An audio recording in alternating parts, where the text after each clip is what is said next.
Ian not seeing his father is heartbreaking to a degree. Ian also doesn't know what he didn't say goodbye to. Barley knows what he didn't say goodbye to. And Barley has helped Ian past every single one of his fears through this entire movie. And the one fear Barley had was saying goodbye because of the machines. Well, the machines aren't there anymore. So now he gets a chance. Yeah, what you see is what you remember. And that's what's more important. That's what's important to him. So he sees what he remembers. And I talk about this a lot with our other fandom, being Star Trek, but sacrifice is the ultimate lesson to be learned in humanity. In this case, Ian's sacrifice to let Barley say his piece to his dad, rather than Ian selfishly taking it upon himself, though he's already learned that Barley is the dad. But Ian only knows what's been told, right? So he wants to keep that memory, of course, and then plus Barley being the father figure. But I think really Ian's sacrifice was really the most adult thing that he learned throughout the movie. And so be it, it's at the end. So that's where I think the sacrifice being the final part of the lesson of humanity. That's how I took away from it. Yeah, I would absolutely agree. And, it's crazy. It's just, and at that point, remember now, he's also completely mastered his skills that he was being taught. He's running on the bridge of faith while shooting lightning, and he's buying time, and the Manticore gets knocked down, and the mother grabs the sword, and she actually gets it in, but it's not until they all team up, right? Because you have Barley waiting for the Phoenix gem to work. You have the mother holding the sword, and she throws it, the curse breaker. And then you have Ian grab it with whatever the accelerate spell is, and he throws it through the dragon at the very last second to save Barley and the father. It's truly amazing. And you know what I really like? So he gets blasted back and he ends up in a pile, right? In the middle of a pile of the dragon, right? Which is really the school and cars and other things that were in the area. But he looks through and you see the father's a golden glow at first, and then he becomes a person. But they don't let you actually see him. They don't let us, the viewer, see what the father looks like till after the movie's over, till after Ian explains how magic is real, and he's in the class, and they're like, well, is that how you put the school back together? He goes, yeah. Is that how you broke it in the first place? Well, yeah. And it's not, after all that, we see all the photos of the father with Barley. We see it with the mother. We see Barley and Ian as their babies. And you're probably right. It's probably like a 3-year difference or 4-year difference by the way they look in the pictures. But like I said, I had ulterior motives to make him 5 years older. But all these things that happen, but we don't see what the father looks like till the very, very end of this movie. And I think that was a good choice by the directors and the writers of this movie. I really do, because it really keeps you in the perspective, or in the moment, in somewhat a perspective of Ian in a sense, because Ian doesn't really remember. So you're actually looking through everything through Ian's eyes. And as we said numerous times, knowing that Barley is the man.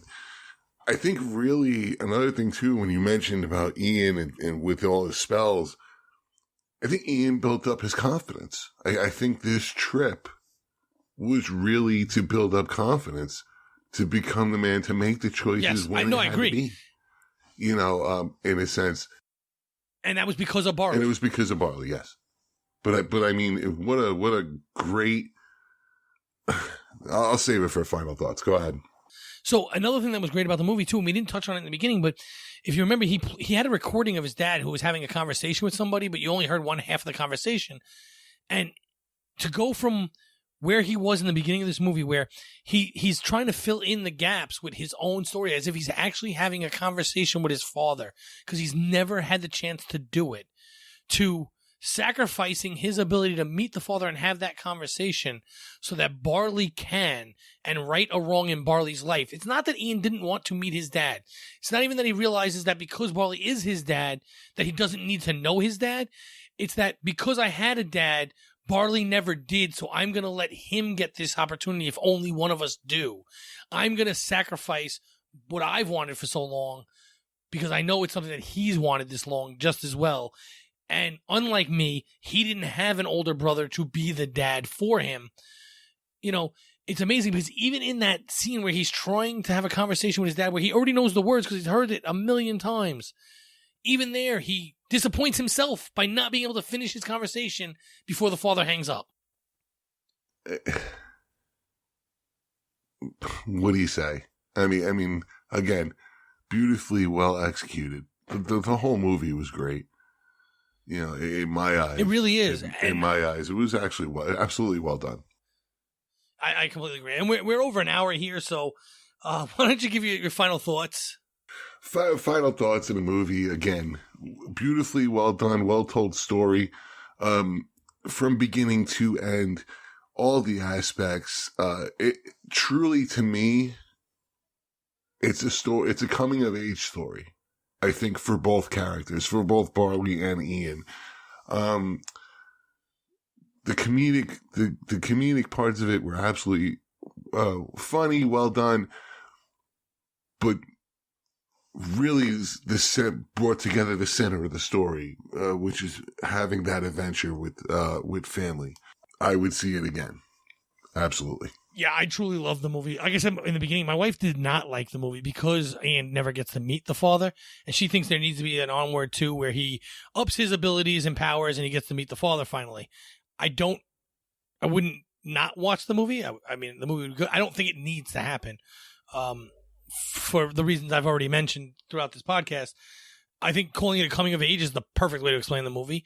And I think it's a movie about sacrifice and how much Barley is sacrificing for his brother, along with how much Ian ends up sacrificing. Ian sacrifices everything for his brother.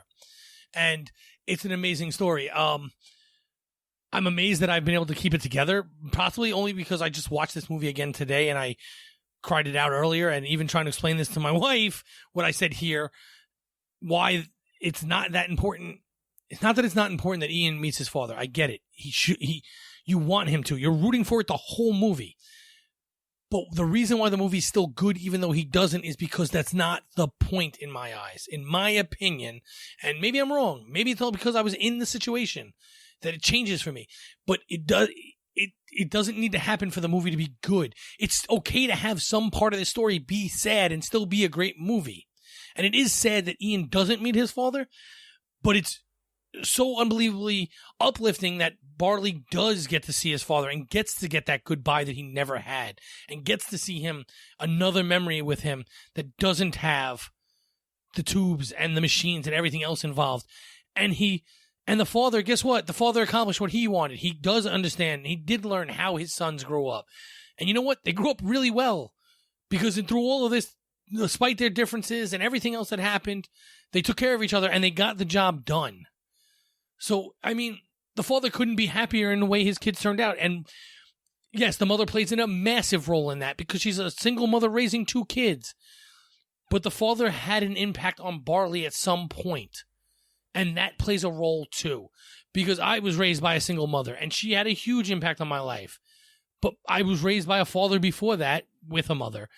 And he played a huge role. So they both get credit for it, you know?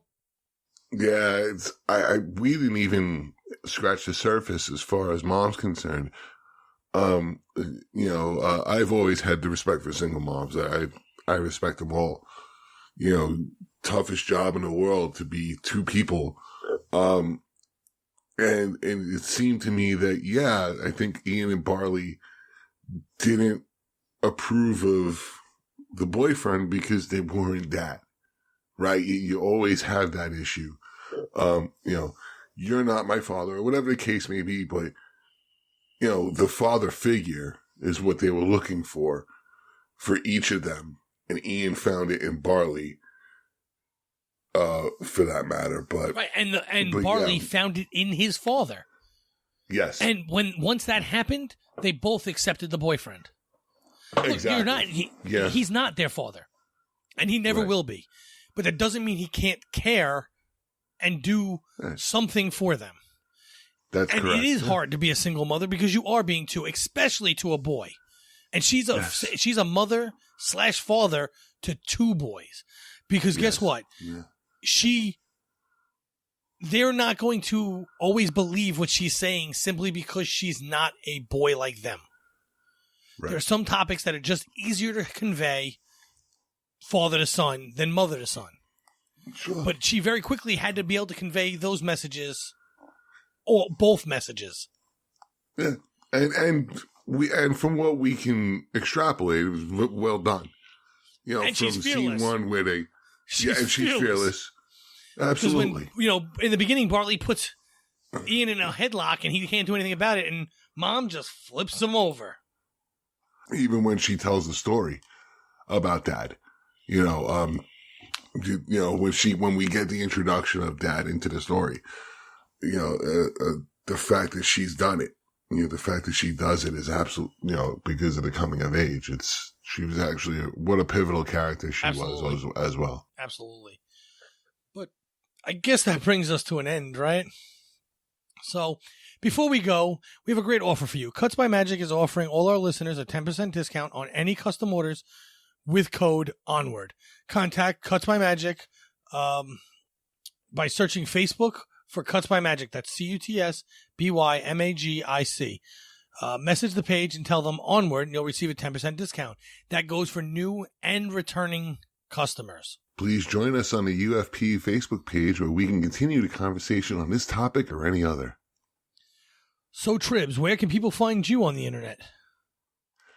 People can find me on the UFP Facebook page. People can find me at TrekFanLV on Twitter. That's TFLNV on Capital. People can find me on the Disney Aficionados page, where I lurk it, but there's a couple things I'd like to comment on it. But that's about pretty much where you can find me. So, Magic, where can people find you when you're not boogieing to the disco music of the Bee Gees in the 70s with your brother and your dad? So, that's an awesome scene, by the way, because when Barley's waving his hand around like he's the top half of that body is hysterical. Yes. But anyway, enough about that. Where you can find me is you can find me on Twitch or Twitter under Magic Drop 5. There's no spaces and the 5 is a digit. You can also find me on this network with my really good friend Amy Nelson doing All Good Things, which is a Star Trek universe podcast where we talk about, well, all good things. That is Star Trek, which is everything Star Trek. You can also find me on the UFP page. If you comment on our when this airs and the Facebook post about the episodes, I will definitely get back to you. And you can find me on the Disney Aficionados page where I've been posting fairly recently. I've been posting a guy named Mick Ayers. He plays a banjo and tells some tall tales, and they're usually pretty good. And I've been posting them on that page, so go check him out. He's an awesome storyteller and musician. Other than that, I've been getting lost in a book from our good friend Mike Morrison. I've been getting into that book, Hannah Goodhart and the Guardians of Time, which is I just finished it recently. A wonderful book. Everyone should try and pick it up and read it. But yeah, so other than that, that's about it. Please go to iTunes and leave us a star rating and written review. That'll help others find our podcast. And at this time, we would like to thank our executive producers who make this all possible. They are Brandon-Shea Mutala, who I bust chops on every single time I do a podcast, but I'll leave him alone this time. Ken Tripp, Zach Moore, and Tony Robinson. You may leave him alone, but I'm going to tell you, I had the wand. I had the staff. I had the gem. And I wanted Brandon to be here with us, but you don't want to know what half I got. I'll just have to say, light up heart-shaped boxers. But that's, needless to say, thank you guys for all you've done for us. We appreciate your support. Yes. So until next time, listeners, keep those mouse ears open for more Mickey's Marvels. And besides, who wouldn't want to be a kid again?